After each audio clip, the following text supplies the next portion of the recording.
Hello, and thank you for joining us for part one of the data analysis curriculum. What is data analysis? So first, we're going to start off by going over some types of data, followed by looking at what data looks like in research and why it's important, some workflows for basic data, and then we're going to recap on everything. So there are two types of data, quantitative and qualitative. Quantitative data is numerical or can be easily converted into numerical values. Results can often be represented in plots and graphs. And examples of quantitative research include things like survival in years. This is frequently looked at in studies of disease like cancer or epidemiology.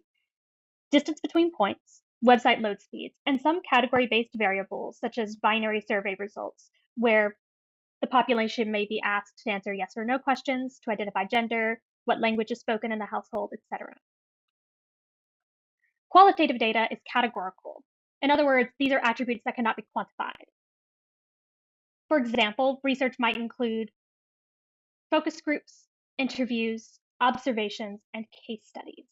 Qualitative data is often more subjective and open-ended. Beyond just the two types of data, there are actually subtypes of data as well that will break down the two. Quantitative data can be either discrete, which is only particular numbers, for example, a number of kids in a classroom. So there cannot be half a child in the classroom. So the number of children in the classroom will be discrete because there can only be whole numbers of children in the classroom. Or shoe size, where we have sizes such as 8, 8.5, 9, 9.5, but we do not see sizes in quarters or 18ths. Quantitative data can also be continuous, which, by contrast, is any number, although this may vary. So for example, website traffic can be an infinite number because it really just depends on how many people visit the website. Temperature can be broken down into infinitely small decimals, etc. In qualitative data, you can have nominal, which is named categories, but are not numerical, so they do not have an inherent order. For example, blood type, employment status, hair color, these are all things that can be identified about a subject, but are not ordered in any way.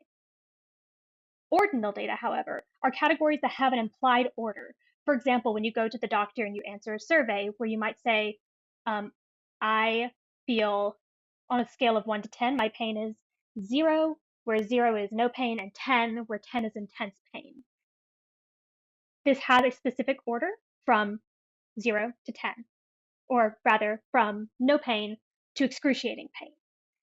But of a similar nature are like to dislike scales, salary bands, and military rank.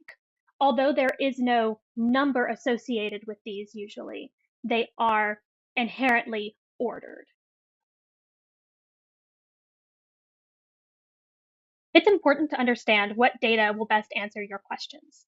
So how do you know which data type you should use? If your question is centered on things like trends of traits, who makes up a population, what issues affect certain populations, or providing a larger context for data sets, you're probably going to want to use qualitative data.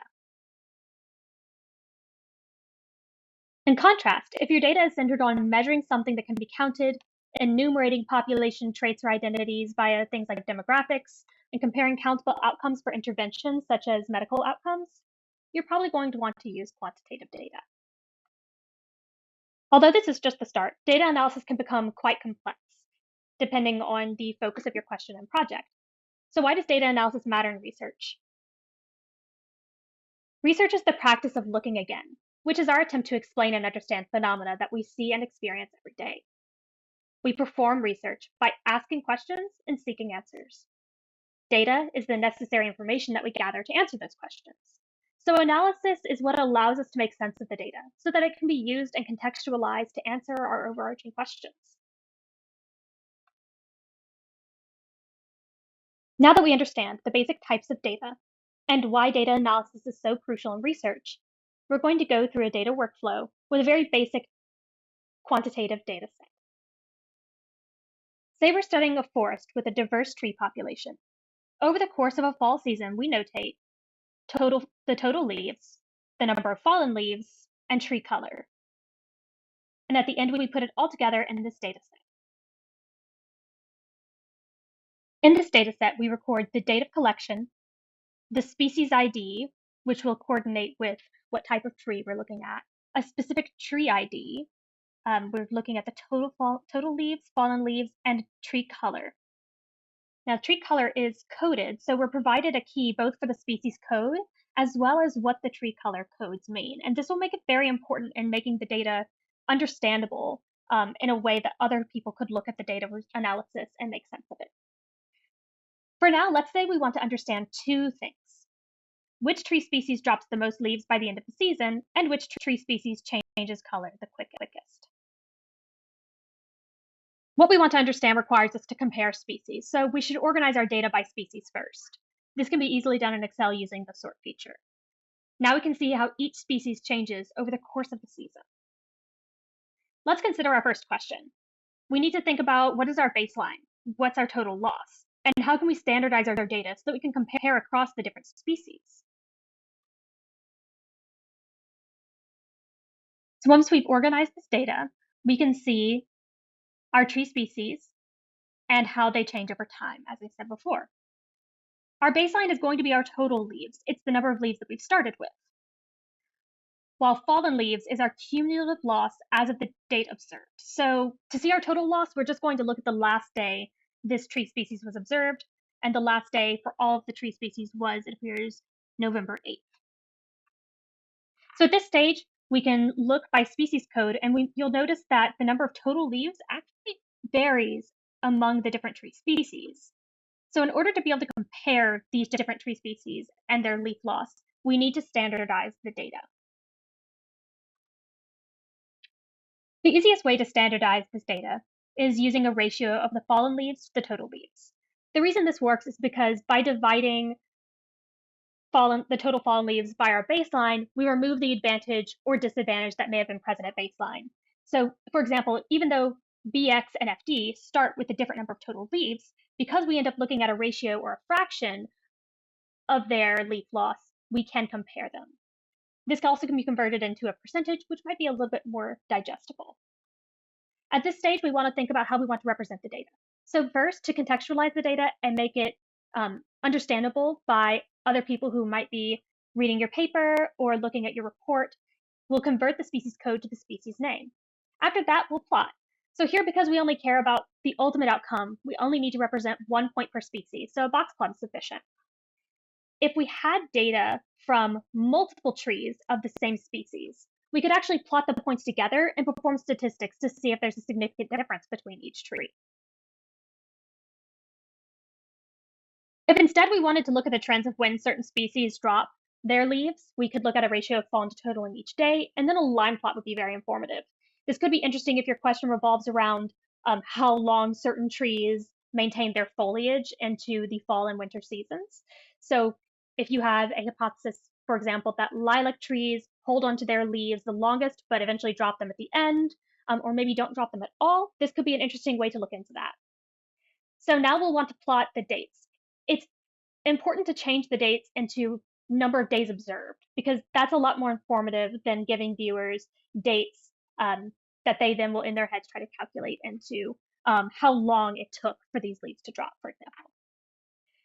Once we have that, again, we take these ratios every day. We take these ratios at every day observed, and then we'll plot that line plot.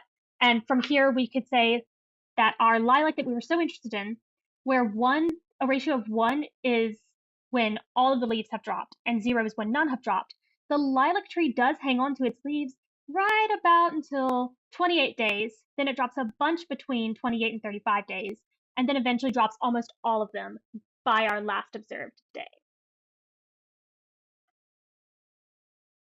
So now let's consider question 2. Which tree species changes color the quickest? For this question, we only need the dates, which we will convert into days observed, the species code, and the tree color. Again, tree color is represented by these numbers. The numbers are a fraction of the whole tree that has changed color. However, of course, these numbers are whole numbers, they're not fractions. It's because these fractions, 0 to 25%, all the way through 76 to 100%, have been given codes of 1, 2, 3, and 4. This is actually a really good example of how data pertaining to a quality can be converted into a numerical measure that can be used to answer a question in a more quantitative manner. So now we know that the increasing number means increasing total color change for the tree, and they all start at 1, so we won't need to do standardization for them.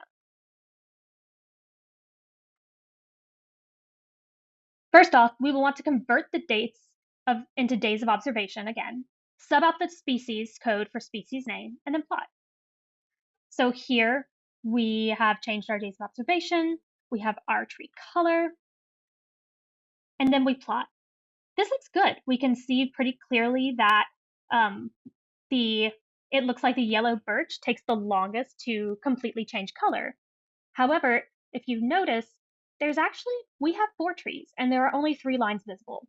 When this sort of thing happens, it's important to consider how to best plot your data so that it's all represented. In this case, it might actually be more helpful to plot something like this, which allows us to very easily see all 4 data points and to see pretty easily, again, that the flowering dogwood is the first one to lose all of its leaves. So just to recap, we've gone through types of data: quantitative, which can be discrete or continuous; qualitative, which can be nominal or ordinal.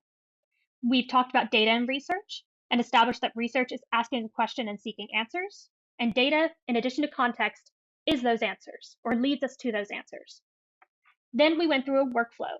Remember to think about the data's context. Consider how you can best use what's provided to answer your question, and decide what plot conveys your findings the best. Thanks for joining us for part 1 of the data analysis curriculum. I'll see you for part 2.